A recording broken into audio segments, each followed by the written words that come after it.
Hey everybody, Joseph Rothschild here, aka Mono Bluetron, back again with another episode of 10-Minute Testing. It would appear that I've come down with a persistent case of meta. Don't worry, I'm sure it's not fatal, but as my symptoms worsen, we're going to take a look at the breakout deck from the most recent YCS and how it performs against other meta strategies. I'm speaking, of course, about the most unholy metamash since TD Zoo, Sky Striker Trickstar. So here's the list, and I'll be honest with you, it's a complete rip from Cody Angeloff, winner of YCS Seacaucus. As always, I'll give you a little bit of background about the archetype, a little bit of a discussion about what I hope the deck can do, and as always, the card by card. So firstly, for those of you that don't know, this deck is the best chance we've got yet for parts of Trickstar to get banned. Previously, this incredibly strong strategy has weaseled its way through 3 ban lists by being the consistent third most powerful deck, and that's because it's got some pretty glaring weaknesses. The comparatively wimpy doofuses have a rough time getting over monsters with lots of attack points, the deck's incredibly weak to Ash Blossom, and the 9-card starter engine means that sometimes you just brick. Sky Strikers, therefore, are a perfect complement to this strategy. Trickstars routinely cycle several spells a turn, which fills up your grave quickly. Sky Strikers don't need to use their normal summon to get the engine going, they can easily bait out Ash Blossoms with repeated engage activations, and they can tutor hyper-specific removal spells to out the monsters that would otherwise give Trickstar trouble. This has culminated in one of the most efficient decks in the history of modern Yu-Gi-Oh! Unlike normal Trickstar, which has now evolved into a control deck with a powerful late game and access to an array of reductive traps, almost every card in this deck is a playmaker, with an extremely tight suite of Sky Striker cards and a Trickstar engine so pushed they're actually shaving copies of Reincarnation and Licorice. Instead of building powerful OTKs through burn damage and Lily activations, this deck aims to out-advantage the opponent by using the Trickstars as repeatable Stradoses alongside the extreme pluses afforded by Sky Striker. The incidental damage picked up as a result of Licorice and Candina is certainly nothing to scoff at, and a few well-timed removal spells can get Kagari, Candina, and Licorice in for enough damage to steal games. With that, let's get into the card by card. First, we have the Trickstars. 3 copies of Candina, 2 copies of Licorice, and 1 Lilybell. You always want to be finding Licorice, not opening her. For hand traps, we have 3 Ash Blossom, 3 Droll, and 2 Ghost Bell, followed by 3 Light Stage, 3 Terraforming, 3 Startup Engage, 3 Hornet Bit, which plus Candina is either Saruya or a Firewall OTK, 1 Afterburner, 1 Jamming Wave, and 1 Widow Anchor. Finally, we've got 3 Pot of Desires and 3 Scapegoat. For traps, we've got 3 Impermanence and 2 Reincarnation. In the extra, we've got Firewall Dragon, a Topologic, Borreload, Saruya, the other Topologic, Holly Angel, Nightmare's Phoenix, Cerberus, Goblin, and Resonator, followed by 2 Kagari, 1 Shizuku, 1 Link Spider, and 1 Link Haribo. So with that, let's jump into the games. Our first match is up against Dinosaur, and this is a deck that used to give pure Trickstar a little bit of trouble. Their monsters are extremely large, they have spell speed 2 effects, and it's one of the few remaining decks in the format that, if you go second and open a pretty good hand trap like Droll and Lockbird, can just kill you. We'll start by activating this copy of Brandish Startup Engage. That's going to get us a copy of Hornet Bit to our hand. They'll activate Droll and Lockbird, so we'll just go into a Kagari, add this copy of Hornet Bit back to our hand because we already have another Engage, and pass it back. Our opponent draws into a Soul Eating Oviraptor. They'll use its effect to add a Miscellaneous Source to hand, will activate Droll and Lockbird, but they still get to do everything they want, banishing the Miscellaneous Source from graveyard for an Aolo from deck, and a high-speed Road Chanbara, and an Ultimate Conductor Tyranno. Now we're going to take a lot of damage here, but not lethal. We'll go down to 1,500 life points, whew, just enough. And then they'll set 1 card and pass it back to us. We draw Light Stage, which is fantastic because it gives us knowledge of what that set card is. It is Twin Twister. We'll go into a Hornet Bit, then get a Kagari. That Kagari is going to add the Brandish Startup Engage from our graveyard back to our hand. We'll get an Afterburner to destroy this UTC, and then a Widow Anchor to take this Chanbara. After we've done that, we're going to normal summon a Candina, get ourselves a second Light Stage, add a Licorice to hand, and get attacking. We get in for 2,100, 2,000, of course only once because the effect is negated, and 2,000 one more time. We're just a little bit off of lethal, but thanks to Licoricica's effect, we should be able to kill our opponent in their draw step, and what do you know, when we pass it back to them, they lose. Our second game is up against True Draco, and we're going first once again. This is what hands look like that don't include any Trickstar cards. We're going to start by firing off this copy of Pot of Desires, but what do you know, it gets Ash Blossomed. Boy, do these 2 cards love each other. Afterwards, we're going to activate Brandish Startup Engage in order to get a copy of Widow Anchor to our hand, then use Hornet Bit to go into Kagari, Kagari's effect to add the Startup Engage back to our opener, then grab ourselves another copy of Hornet Bit. At end step, we're going to use the effect of Shizuku to get an Afterburner for next turn and pass it back.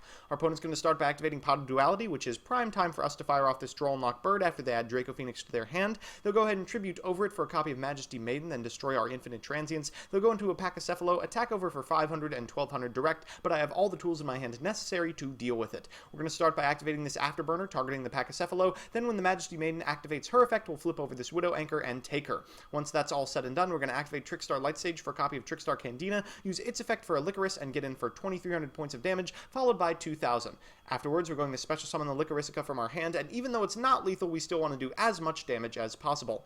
In main phase 2, we're going to go into a Space Insulator so we can access our Hornet Bit, get ourselves our other Kagari from our extra deck, adding this Widow Anchor back, going into Trisbania, and passing it back once again. Hopefully we should be able to win with the Widow Anchor and Candina. Our opponent's going to Pot of Duality, and what do they find but a Card of Demise? They'll normal summon an Inspector Border, Regeki our board, get in for 2000, fire off this Card of Demise, and oh god, a Solemn Warning and 2 monsters. We're going to start by activating Widow Anchor to take this Inspector Border, target that face down card with Light Stage, use Candina's effect for another copy of Reincarnation, and get in for lethal.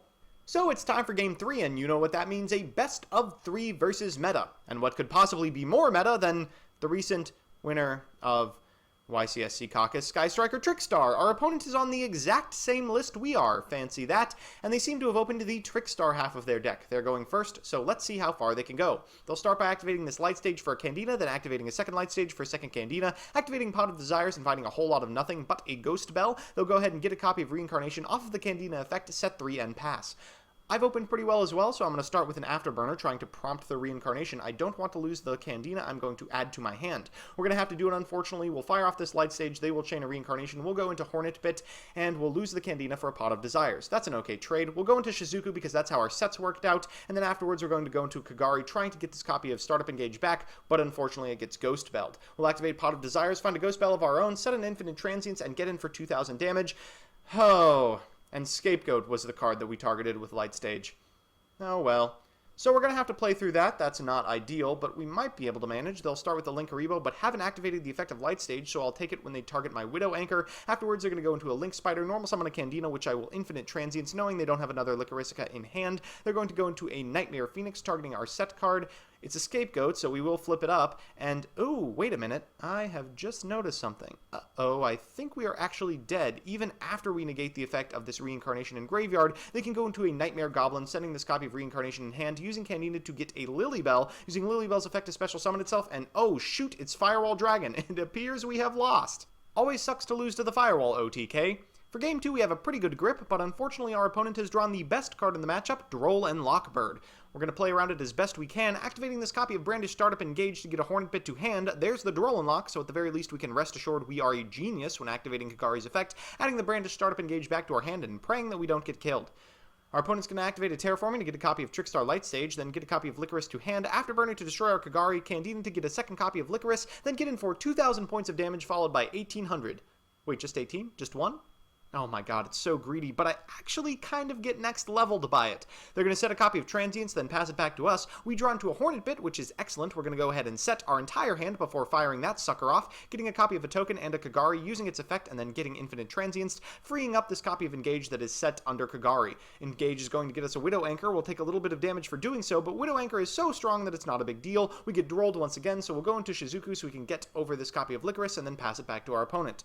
Our opponent draws into a Ghost Maid. They're going to use Light Stage to target one of our set cards. We're going to use Widow Anchor to prevent their Candina effect from going off, and oh god! Oh, I forgot all about Licorisica! Oh my goodness! We got next leveled! Oh boy, that's painful. They're going to use the effect of Lilybell in order to get in for 400 points of damage plus 200 off of the Light Stage. They'll activate Lilybell's effect to add this Licorisica back to hand. Thankfully, we can negate it, so in main phase 2, they're going to have to go into Trickstar Holly Angel and hope for the best. They destroy one of our Pot of Desires, but we have a couple. We're going to go ahead and fire off this Terraforming to get ourselves a copy of Trickstar Light Stage and a Candina. This Candina is going to search a Licorisica, and then we will activate Pot of Desires, find a whole lot of nothing, and get to the battle phase. We'll do 200 points of damage, followed by 1800 plus 200 plus 1800 off of this Licorisica direct attack. In main phase 2, we're going to do all we can to preserve our life total and get that copy of Trickstar Light Stage off of the field. We're going to set 2 and pass it back to our opponent. They're going to normal summon a copy of Candina, and thankfully this one we can Infinite Transients, knowing there's not a third Licorisica lurking in the wings. We draw into a copy of Startup Engage, which is excellent, but we're going to instead go into Candina, go into battle phase, get in for 100 points of damage, 1800 plus 200 points of damage, and then 1800 for 100 damage over lethal. Alright, so it's time for game 3, and oh, shoot. Okay, well, we do have a copy of Droll Lockbird, and every card in our deck is a starter, so realistically, even if Droll Lockbird is just Upstart Goblin, we might be able to do it. Our opponent's going to activate Trickstar Light Stage, getting a Candina, and then set a copy of Scapegoat and pass. Ho, Licorica. I see why there are on two of you. Okay, well, we'll set a couple copies of Reincarnation and hope for the best. We're not going to be able to burn our opponent out because we don't even have a light stage. There's the Scapegoat, and the writing's kind of on the wall for this one. We're going to flip up a couple of Reincarnations and try and get them the worst possible hand. Ooh, that one's bad. Let's keep that one. Oh, no? Okay, well, this one's a little better. It has a copy of Pot of Desires in it. They're going to use the effect of Trickstar Candina. We will Ash Blossom and Joyous Spring, but of course it's probably too little too late. They're going to go into a Link Spider and then a Skuldet. I appreciate that they're playing a little fast and loose with their life total. Probably should just go to Battle Phase and remove this guy from the board. Oh my god, in a Pot of Desires, they're getting dangerously close to Lilybell territory. I could potentially edge this out if I draw maybe a Light Stage and add this Licorica back to hand. It could happen. They're going to special summon as many monsters as possible, go into a Goblin so they can normal summon, another copy of Candina. Now they have an active copy of Reincarnation in graveyard, but thankfully we do have the Ghost Mansion Bell Lady necessary to prevent that from going off. They're going to activate said Reincarnation. We will prevent it so we don't take lethal damage this turn. We'll take 1100 off of this Lilybell, another 200 from Light Stage. They'll get the Candina back to hand, but thankfully with no Licorice in graveyard, we might be able to still do it. We're hanging on by a thread, 1600 points of life, and all I need off the top is a Light Stage, and oh my god, we did it. We did it. Oh. Well, okay. So we're back with a deck. This is a good one, but it's certainly not without its weaknesses. I'm not going to go so far as to say it's a product of its environment. It's definitely good in a vacuum, but decks like Goki can certainly take advantage of the fact that trap cards and Ghost Ogres have been removed from Trickstar and replaced with Spell Speed 1 removal. One of the most important things to remember when playing this deck is that you're going to almost always prioritize these OTK lines. Keeping the Firewall combo in mind is extremely important, especially if you're trying to edge out these decks with good matchups that will kill you on the crackback. So that's that. And before anyone asks if I'm taking the Sky Striker version of the deck to Nationals, I guess I'll respond with, you got Sky Striker money? If you want to see me play the decks I make on this show on stream, I'm on twitch.tv/monobluetron every Tuesday and Thursday from 10 to midnight Eastern Standard Time, and if you have an idea for a certain deck or archetype you want me to take a look at on a future episode of this show, let me know in the comments section below and I'll do my best. Otherwise, I'll see you Monday.